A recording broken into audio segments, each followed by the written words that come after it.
I mean, we can look at this. Fable's economics, the economics of Fable have been strong for decades. I inherited a strong budget from Fred Hanna.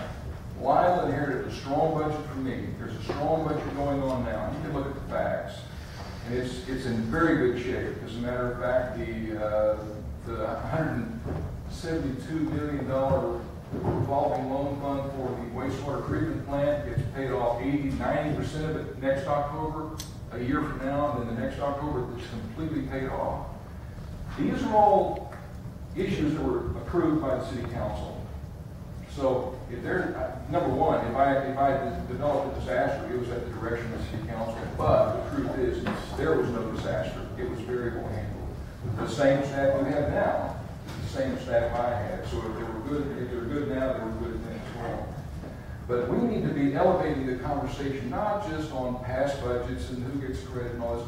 We need to be talking about a huge vision for this town and what direction we're going. Many people feel like it's kind of rudderless right now. Like, I mean, when I ask people, when people ask me, when I ask them, what do you see happening in Fable? They talk about the day parking and they talk about the back-end situational blocks. And I say, name a third thing that you can think of that's impacted your life. A third change that you see every day.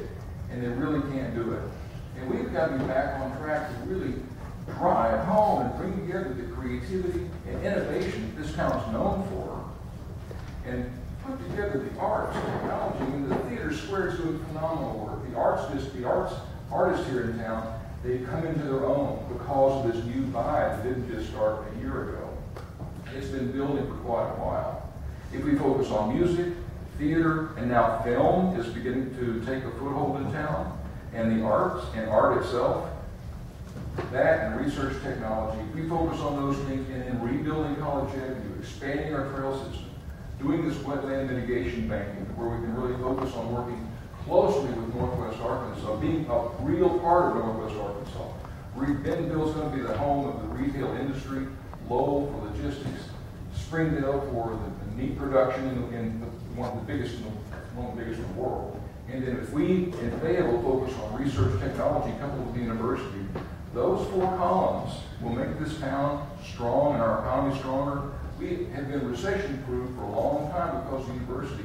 We should take advantage of our strong economy and really take it to the next level with the arts and the technology. I'm really super psyched about what the potential is here. But first you have to recognize the potential, then you have to try to seize it, and that's something I'm good at. Thank you. Natural. Well, let's talk about three things that I did. 10 years, we talked about a hotel. We have one sitting on the square right now.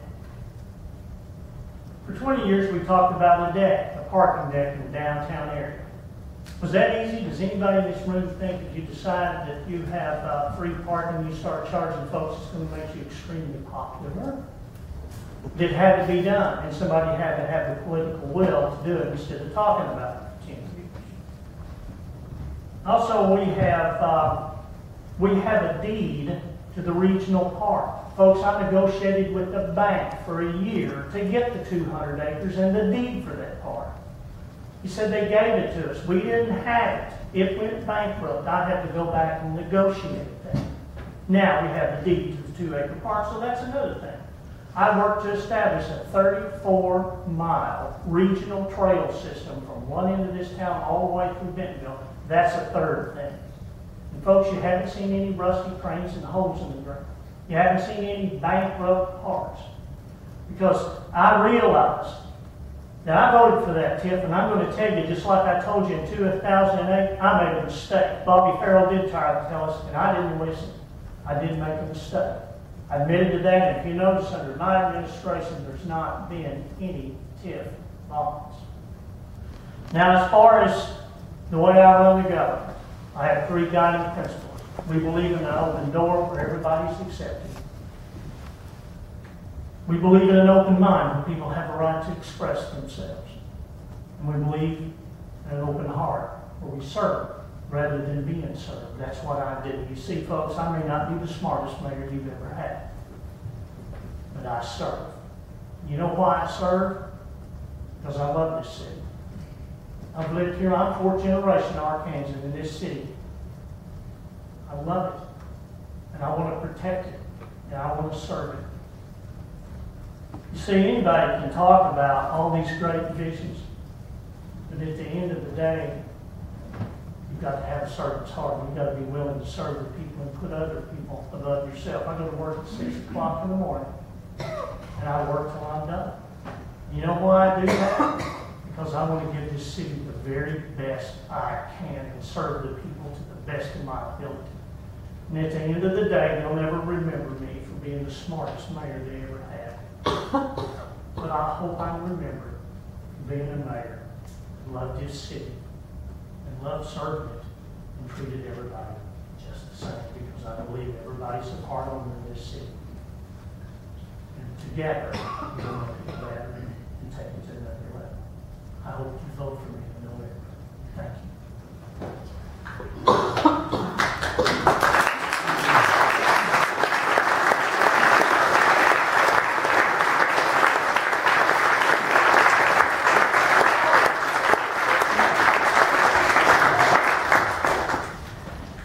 Well, thank you very much. Like I haven't advertised for more questions, but it'll be another night. We have the opportunity now to meet our ward candidates. And Mr. Don Connor, Vice Chair of Federal Council of Neighborhoods, will make the introductions. And I think it's going to begin with Ward 1. Yes.